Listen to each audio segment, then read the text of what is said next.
کوئی نہ سنی، اللہ روکتا رہا ہم کوئی نہ رکے، اللہ پکارتا رہا ہمارے کانوں میں موسیقی اترتی چلی گئی،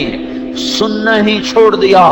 قرآن کیا کہہ رہا ہے؟ یہ ہوا کچھ پیغام دے کے گئی ہے، یہ کالا بادل کچھ کہانی سنا کے گیا ہے، یہ گرجنے والی بجلیاں مجھے کچھ کہہ کر گئی ہیں، یہ ہلنے والی زمین کچھ پیغام دے رہی ہے، پر ہائے ہائے کان بند رہے، آنکھوں پہ پردے آ گئے، دل نکال کے پھینک دیے اور پتھر وہاں فٹ کر دیے، احساسات کی دنیا کو اجاڑ کے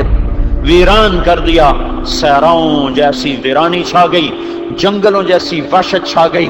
اللہ پکارتا رہا، میں نے کوئی نہ سنی، اللہ بلاتا رہا، میں کوئی نہ آیا، وہ بار بار صدائیں دیتا رہا اور میں اتنا دور ہوتا گیا، وہ رحمت کے دروازے کھولتا گیا، میں اتنا دلیر ہوتا گیا، وہ اپنی ستاری کے چادر کو گہرا کرتا چلا گیا اور میں اور آپ اتنا دلیر ہوتے چلے گئے۔ ادھر زمین فریاد کر رہی تھی، اللہ تو مجھے کب اجازت دے گا؟ ادھر پانی فریاد کر رہے تھے، ادھر فرشتے فریاد کر رہے تھے، اور ادھر انسان کی توبہ تھی کہ ہونے کا نام نہ لے رہی تھی۔ اللہ مہلت دے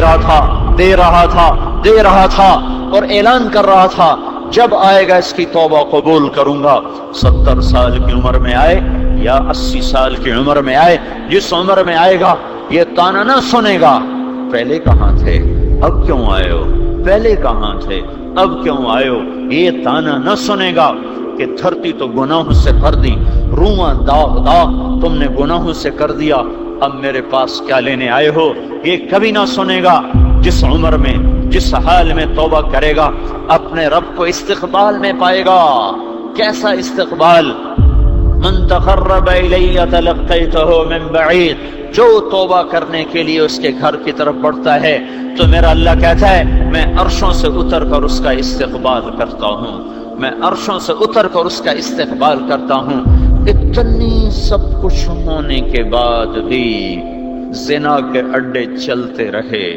عزتیں نیلام ہوتی رہیں، جوانیاں داغدار ہوتی رہیں، شراب کے بھٹیاں چلتی رہیں، بڑے بڑے ہوٹل زنا کے اڈے بن گئے، شراب خانے بن گئے، گھر گھر میں موسیقی کی محفلیں آباد ہو گئیں، کہیں گھنگرو باندھ کے ناچنے والیاں آئیں، کہیں ٹی وی نے خود گھنگرو باندھ لیے، کہیں وہ گھنگرو، ہر طرف موسیقی ہی موسیقی، ہر طرف راگ و رنگ۔ جب نسل موسیقی میں ڈوب جائے، جب نسل گانوں میں ڈوب جائے تو پھر انہیں قرآن سنائی نہیں دیتا۔